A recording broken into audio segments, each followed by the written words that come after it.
They thought they could erase him. A black man standing alone, his 1,200 acres stolen by the very people sworn to protect the community.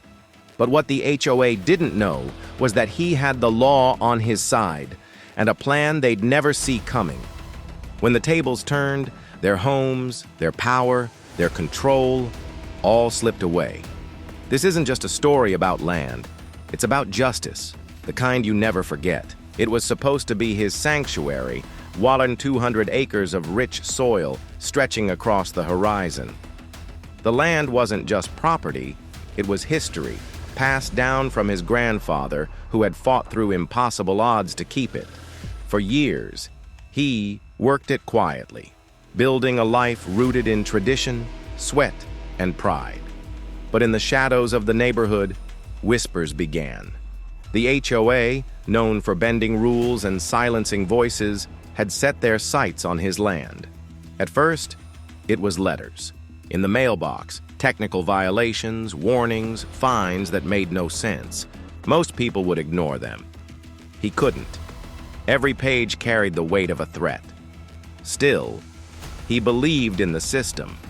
He filed appeals, showed up at hearings, brought documents proving his ownership. But the more he fought, the more invisible he became.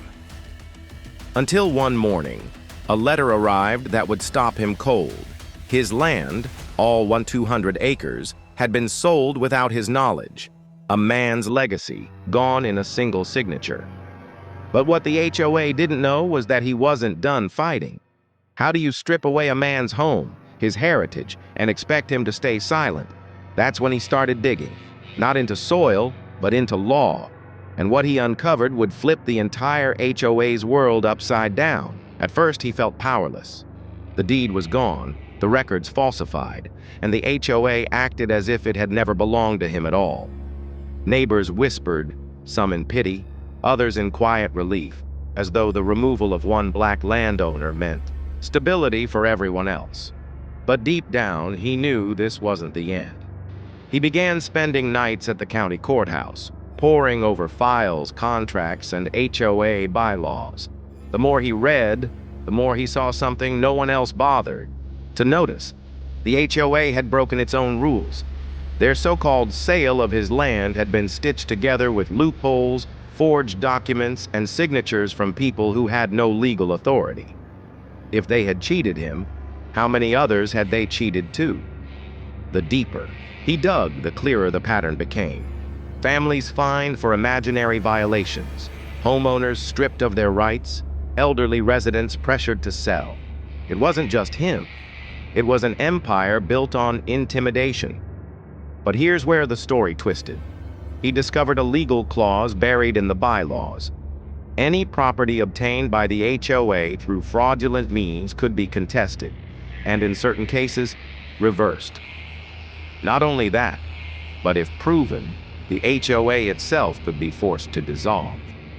Imagine uncovering the exact weapon your enemy used and realizing it could destroy them instead. He gathered evidence, page after page, building a case, so airtight even the HOA's expensive lawyers couldn't ignore it. He worked in silence, never revealing how close he was. To the HOA, he looked defeated. But in reality, every night, he was sharpening the blade of justice. Weeks later, he filed the lawsuit. The courtroom was packed, every resident waiting to see what would unfold. The HOA's leaders walked in confident, smug, believing they would silence him the way they always had. But this time, the evidence told a different story. Page after page, violation after violation, the judge's expression grew darker. Witnesses testified, residents came forward, and for the first time, the cracks in the HOA's power began to show. The man they thought was powerless now held the very key to their downfall. But the most shocking blow hadn't come yet. What he revealed next wouldn't just reclaim his land, it would put the HOA's entire empire at risk. The courtroom had fallen silent.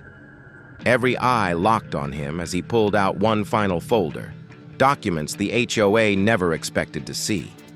It wasn't just about his land anymore. It was about theirs. Inside were records proving the HOA had used fraudulent signatures not only to steal his 1,200 acres, but also to seize partial control over dozens of homes in the community. Homes belonging to the very people now watching in stunned silence. They hadn't just robbed one. Man, they had robbed everyone. Gasps rippled through the room as the judge read the evidence. The HOA board shifted nervously, their confidence draining with every page turned. For years they had acted untouchable, but now, under oath, their empire was collapsing. And then came the blow no one expected. Hidden deep in county law was a clause he had discovered. If an HOA obtained property illegally, the ownership could be transferred legally back to those wronged, or, in cases of fraud, liquidated. That meant not only would his land return to him, but the homes of the very board members who had orchestrated the theft were now subject to sale. The thieves had become the victims of their own game. The judge's gavel slammed. His land was restored. But the ruling didn't stop there. The HOA itself was forced to surrender assets. The same people who thought they could erase his legacy were now losing the roofs over their heads. Phones went up. Residents whispered. Some cheered. Others sat frozen, realizing the power they once feared had been broken by the very man they tried to destroy. One question now hung in the air. How far would justice go? Because in that moment, it wasn't just about land. It was about rewriting the balance of power. When the dust finally settled, the verdict was clear. His 1,200 acres were his again.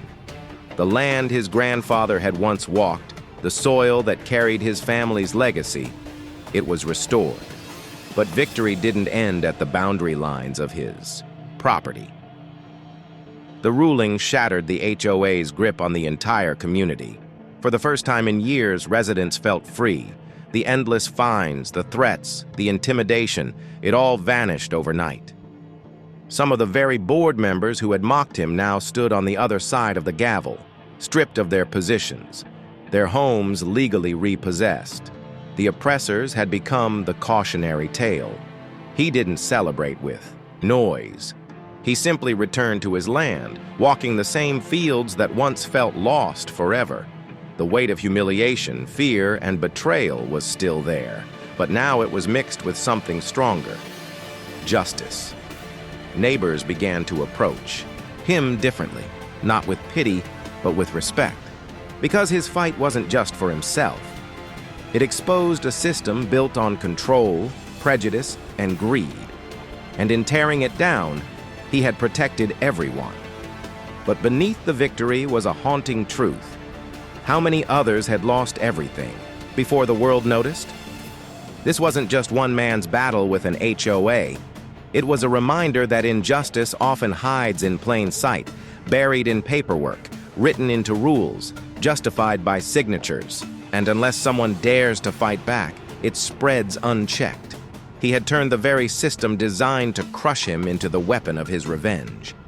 Yet his story leaves us with a question we cannot ignore. If power can be abused so easily, who will be brave enough to challenge it the next time?